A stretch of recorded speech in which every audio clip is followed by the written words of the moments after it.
Hoje, a gente vai mergulhar naquela fronteira, sabe? Onde a biologia humana e a tecnologia se encontram de um jeito que, até ontem, era pura ficção científica. Estamos falando da capacidade de controlar o mundo digital só com a força do pensamento. Uma ideia que simplesmente saltou das páginas dos livros para os laboratórios e agora para a vida das pessoas. Vamos entender como é que isso está acontecendo. Para entender essa revolução toda, a gente precisa conhecer Noland Arbal. Em 2016, um acidente de mergulho o deixou paralisado do pescoço para baixo. Anos depois, ele se tornou a figura central de uma das maiores notícias de tecnologia do nosso tempo. E essas palavras vindo do próprio Noland colocam toda essa tecnologia de ponta num contexto muito humano, né? Quer dizer, mesmo com os desafios, com os problemas iniciais, o impacto na vida dele foi transformador.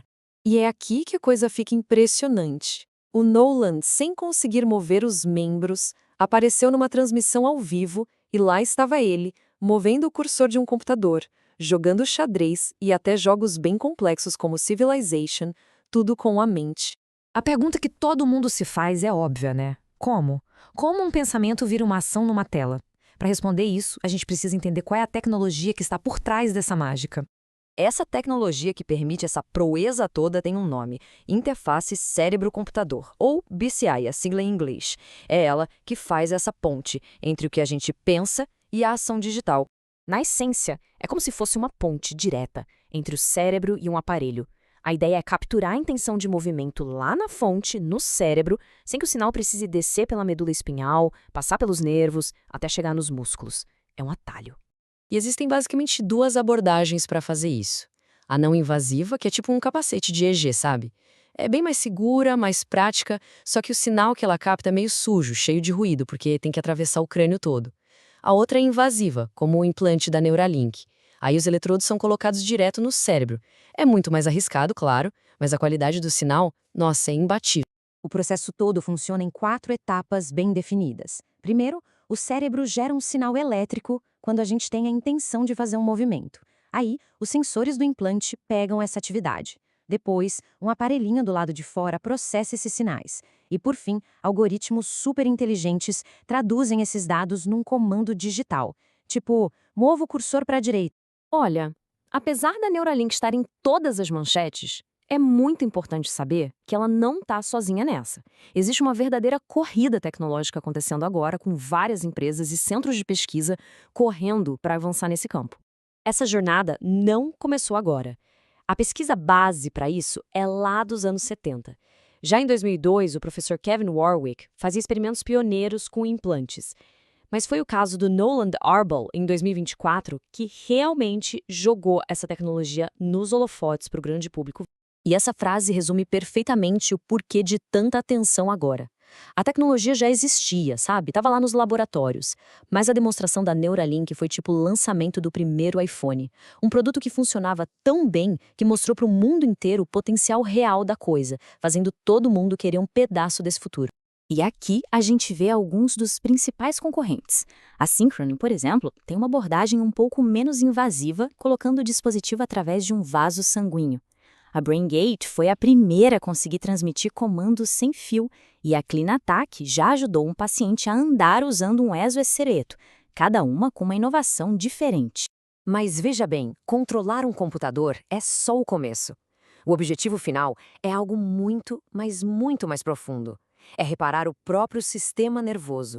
Para entender isso, a gente precisa lembrar de um princípio básico da neurociência. Ele está resumido nessa frase. A ideia é bem simples. Quando 2 neurônios disparam ao mesmo tempo, várias e várias vezes, a conexão entre eles fica mais forte. É assim que o cérebro aprende, que ele se adapta.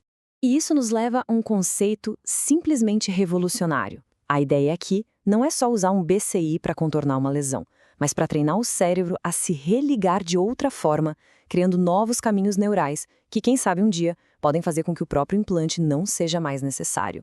E funciona mais ou menos assim. O aparelho detecta quando um neurônio dispara naturalmente, e na mesma hora ele manda um pulso elétrico bem pequeno para outro neurônio ali perto. Repetindo isso milhares de vezes, uma conexão nova e forte acaba se formando entre eles. E a precisão aqui é fundamental. As pesquisas mostram que o timing perfeito para esse estímulo é um atraso de mais ou menos 20 milissegundos depois do disparo natural. É nesse ponto exato que essa religação do cérebro acontece da forma mais potente e duradoura. Então, o ponto central é este. O BCI do futuro pode não ser um controle remoto para a vida inteira. Ele pode ser uma ferramenta de reabilitação temporária, que ensina o sistema nervoso a se consertar sozinho, criando uma solução permanente para a paralisia. Só que, com poder tão grande assim, vem junto questões igualmente gigantescas. Essa tecnologia nos obriga a encarar dilemas éticos, sociais e até filosóficos sobre o que, afinal, significa ser humano. Apesar de todo o entusiasmo com a tecnologia, existe um ceticismo público bem grande. Uma pesquisa do Pew Research mostrou que a esmagadora maioria das pessoas não se sentiria nem um pouco confortável em ter um chip no cérebro, mesmo que isso melhorasse suas capacidades.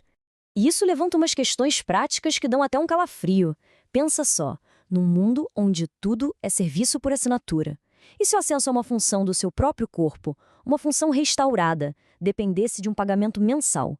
O que acontece quando a fatura atrasa? Outra questão importantíssima é a responsabilidade.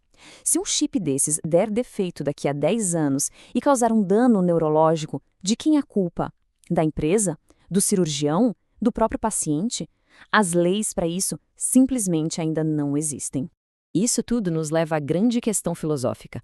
Conforme a gente vai integrando mais e mais tecnologia ao nosso corpo, onde é que a gente traça a linha que separa o humano da máquina? O que é que nos define? Então é isso. As BCIs têm essa promessa dupla, de reparar o que se quebrou e de aprimorar o que já é saudável. Mas, ao mesmo tempo, elas nos colocam numa encruzilhada, forçando uma conversa global sobre o nosso futuro como espécie. E essa conversa, bom, ela já começou.